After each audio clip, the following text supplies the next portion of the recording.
In an extremely rare move, Senator Richard Burr is weighing in on the Russia investigation, his Russia investigation. He spoke to CBS News intelligence reporter Olivia Gazis in an exclusive CBS News interview. Now, the North Carolina Republican has been leading his committee's investigation for 2 years. It's widely been seen as a rare example of bipartisanship in an era of divisive politics. And Olivia is joining me now from our Washington bureau. Thank you so much, Olivia. A lot of insights here because, you know, much of this stuff has been happening behind sort of an opaque curtain. It's really difficult to figure out just where many of the probes are going, whether it's a congressional probe or, of course, the Mueller investigation. So this gives us some insight. So let's talk about where the probe is now. After 2 years, what's going on? Right. Well, Anne-Marie, you're right in pointing out that it is rare for Senator Burr to talk about this, in opposition to what's going on the House side, because you saw that Adam Schiff announced an expanded probe yesterday, and it didn't escape the president's attention because he's decried that as presidential harassment. But just as that investigation is ramping up, this one seems to be winding down. What Burr told me in this investigation is that he and his staff have reached a point where they're not uncovering new questions. You know, they've talked to more than 200 witnesses. They've reviewed over 300,000 pages of documents. They've traveled around the world and brought witnesses in from around the world, and they may be reaching an endpoint. Now, he's always issued this disclaimer that if a new person of interest pops up, the committee will pull that thread. But both he and the vice chairman have offered these inexact estimates on timing before. He's just saying now that because there are not new avenues to pursue, the probe is likely to wind down over the course of this year. And it's not like it certainly seems like they've been really thorough. I mean, he talks about just how expansive it's been, where they have gone to speak to witnesses, to get witnesses to come to speak to him, that this has really sort of been an international endeavor.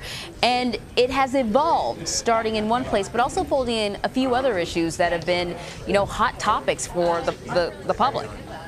Yeah, that's right. And, you know, of course, the big question is whether this committee is going to break down along the same lines that the House Intelligence Committee did on the question of collusion. And what the chairman told me is that not if he can possibly help it, right? It's clear he's thinking deeply about this issue. The committee is not yet at a point of drafting a final report, but when they reach that point, he may want his team to reserve judgment overall as to whether the interactions between the Trump campaign and Russia actually constituted collusion by whatever definition one uses. He said he may want to present a set of documented facts, say, here's everything that happened, you, America, decide. And he said the reason for that is because there is this vast array of interconnections that they've uncovered between a lot of the witnesses that they've interviewed from around the world.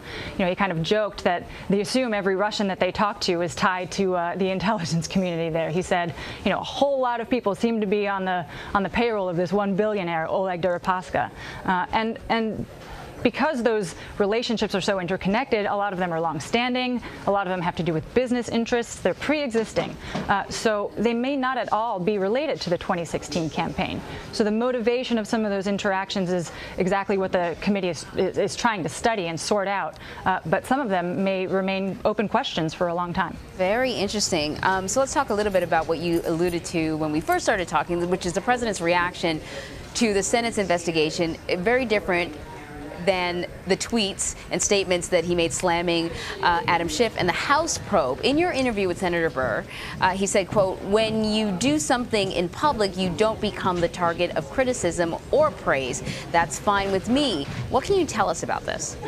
Right. I mean, I think it is a somewhat remarkable situation that Burr is essentially the subject of one presidential tweet thus far, which was issued in September when he said, you know, the committee had no hard evidence of collusion, that the president immediately picked up on that. You know what? Let me correct it because the quote, I misquoted. It's when you don't do something in public, you don't become the target of criticism or praise. That's right. Right. So, and his point there is that, you know, he's really opted to stay under the radar. So offering few interviews, making few disclosures, and, you know, frustratingly for us in the media, very few leaks coming from this committee. And he said, in part, that's because his investigators have gotten access to some really highly classified intelligence, you know, sources that the CIA may use. And he has to protect the trust that he has earned with the intelligence community to not disclose that and not talk about it. And that's what I think is underlying what it's saying here, which is, you know, we've done a lot of work. We probably deserve credit for that work because we've done more than you'll know for a long time. But we're doing it behind closed doors because as a matter of national security, we have to. Yeah, he sort of bragged about how, despite you know, journalists sort of hiding out outside of the building, there are a number of witnesses that they have been able to speak to that we, the media, never got wind of, that possibly the Mueller investigation they don't even know about. But ultimately, does the senator believe that there was collusion between the Trump campaign and Russia during the 2016 election?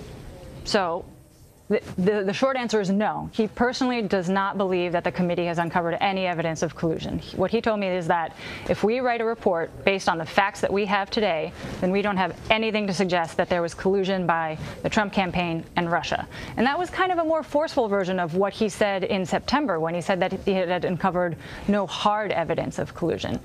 You know, we should point out that the Democrat vice chairman, Mark Warner, has been on the record saying kind of the opposite, saying some of the activities, you know, that we've seen emerge in the public arena absolutely do constitute collusion. He pointed to, you know, Paul Manafort sharing polling data with a Russian associate who, again, thought to have links to Russian intelligence. And he said, essentially, if that's not collusion, I really don't know what is. But again, what Burr, and to maybe an extent the vice chairman, we don't really know. He didn't weigh in for this piece. But what they may want to opt to do is not put a label on things, on this, you know, this array of behaviors that they've observed and documented and talked to witnesses about. They may want to just issue a report to the American people and, you know, as Burr put it to me, say, here are the facts, you decide. Interesting. Olivia, thank you so much. Thank you, Anne-Marie.